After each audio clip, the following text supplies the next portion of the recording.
By the 12.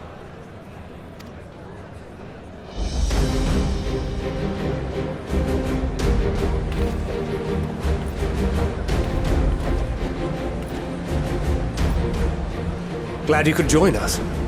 I hope you don't mind, but we went ahead and started without you. As you can imagine, our traveling companions were eager to become acquainted. 'Tis a rare thing indeed to see such a diverse and talented group of individuals assembled for a single purpose. We fight not only for the sake of Eorzea, but for the entire world, including the people of Garlemald. Much rides on the efforts of the Eorzea contingent. Indeed, which is why I am glad to find myself in the company of many trusted comrades, yourselves included. Lucia! I have come at the behest of Lord Emmerich, who has honored me with the role of Ishgard's representative.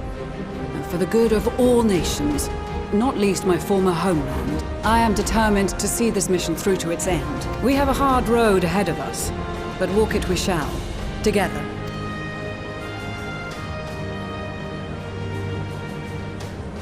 We too welcome this opportunity to work together once more. I have faith that, if there is a way to resolve this conflict, we will find it. Allow me to introduce you to the rest of our company. Everyone! If I may have your attention.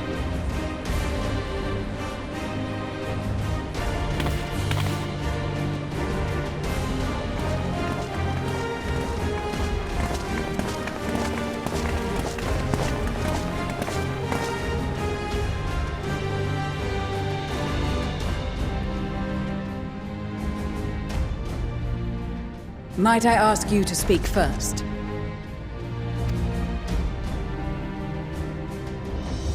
If I must, I am Arun Senna, spokesman for the Gridanian delegation, here on behalf of my esteemed sister, the Elder Eorzea.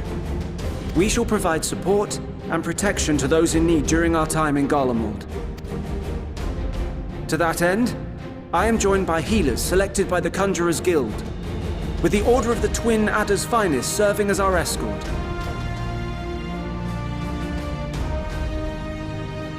Suppose I'd better say my piece. Wait, I know you. The name's Sicard, in case you've forgotten. Truth be told, I'd rather you had forgotten.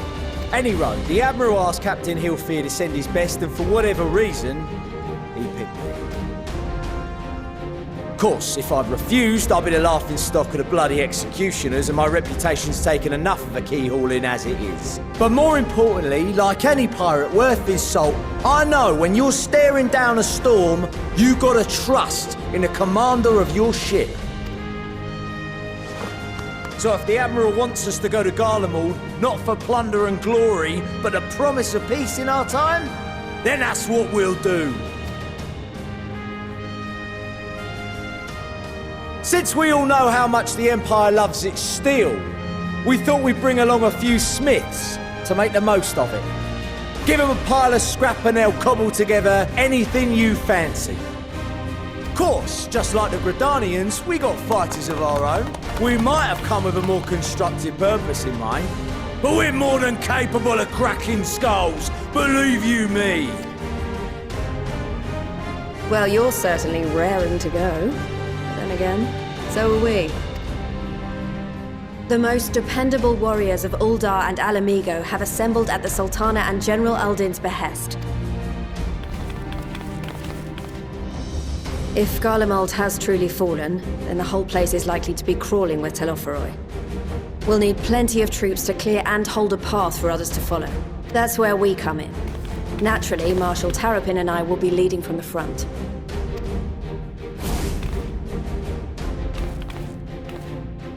It's been some time since I last saw you in your element on the battlefield.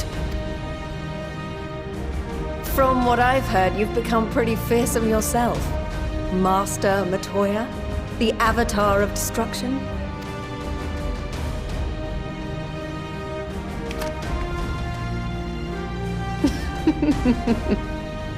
With comrades like these, I know we'll succeed, no matter what awaits us.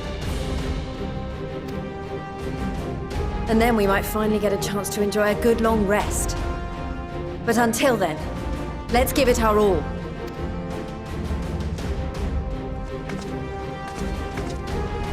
As for Ishgard, we Temple Knights have come in force to uphold our nation's commitment to the peace and welfare of our allies. The bitter cold of Garlemald is a formidable enemy in of itself. Our experience fighting in ice and snow will prove invaluable in the days ahead. Accordingly, I have been designated commander of the Eorzea contingent. I will do all in my power to provide you with the leadership and guidance you require. The four high houses, House Hylinart foremost among them, have arranged for a host of machinists to join us on our mission. Their knowledge of Imperial Magitech is sure to be a great boon. They will address any problems of a technical nature, together with the smiths of Limpsa Lomitsa. There is another awaiting introduction. Lord Emanolain! Ah, yes. Emanolain de Forton, at your service. Though, lest there be any misunderstanding, I should stress that I've not become a fearsome warrior while you were away. Rather, far from it, actually.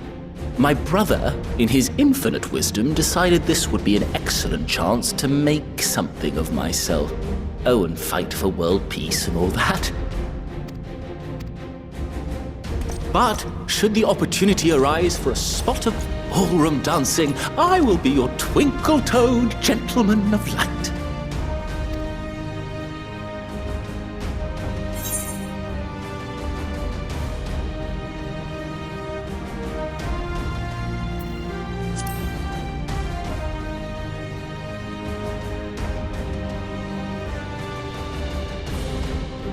Huzzah! I cannot wait to regale Eorzea with my tales of derring-do. I believe that concludes introductions for the Grand Company of Eorzea. Our allies from the Eastern Alliance were due to arrive some time ago, but it would appear they have been delayed. Would that be the shinobi of Doma? Actually, they've been tasked with relaying messages back and forth between the various Eastern nations. According to Lord Hien, however, an equally capable company of warriors has been sent in their stead. Out of my way, you preening fool!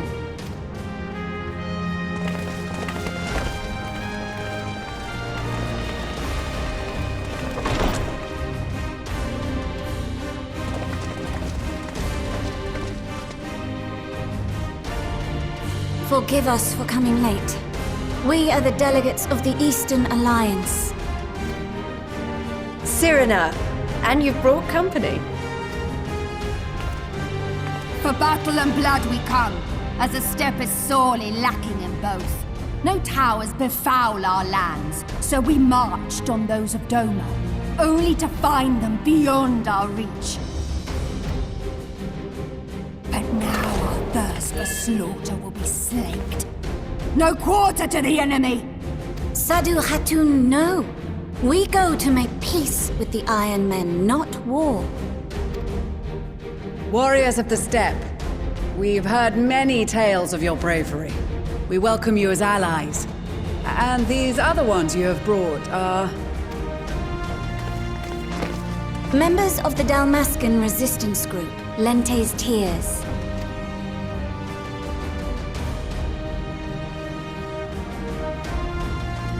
And the Bosnian resistance. Between them, they have a wealth of experience in espionage, and are particularly adept at infiltrating Imperial facilities. Which is fortuitous, since Garlemald's domain is so vast that I could never hope to handle reconnaissance duties all by myself. Dalmasca, Bosnia, Alamigo. All lands which have suffered the tyranny of the Empire. I would never presume to question your motives.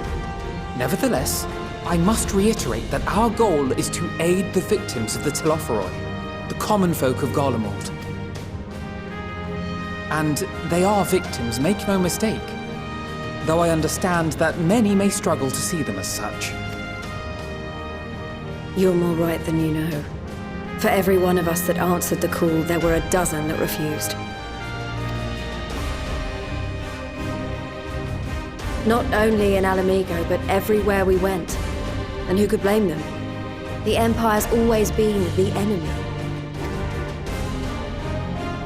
But after seeing what we've seen, fighting and working against and with Garleans, there's no denying the simple truth. They're just people. No different from you or I. They've got their share of liars and murderers, but so do we. So do we all.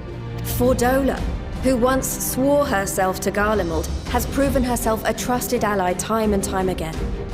Every Eorzean here knows Cid Garland, the Imperial defector who shared with us countless technological wonders. Maxima, who stands with us today, tried to reform Garlemald from within and make peace with Doma. So you can believe me when I say that every fighter here understands and accepts that the Imperials are not monsters and are deserving of help. Or at least that they were able to put aside their feelings for the greater good. It won't be easy, but we're all determined to make this world a better place.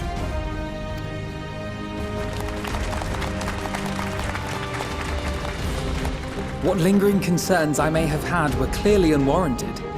I agree with everything you said wholeheartedly.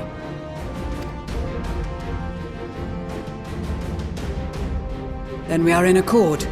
Now, let us review our strategy. To reach the Garlean capital in northern Ilsabard, we must cross the central mountain range. Fortunately, Garlemald Ironworks can provide aerial transport, sparing us this most treacherous part of our journey. However, attempting to fly any closer to Garlemald would attract the attention of the Telophoroi. As they appear to have seized control of the majority of the Imperial military, we must assume that includes its fleet.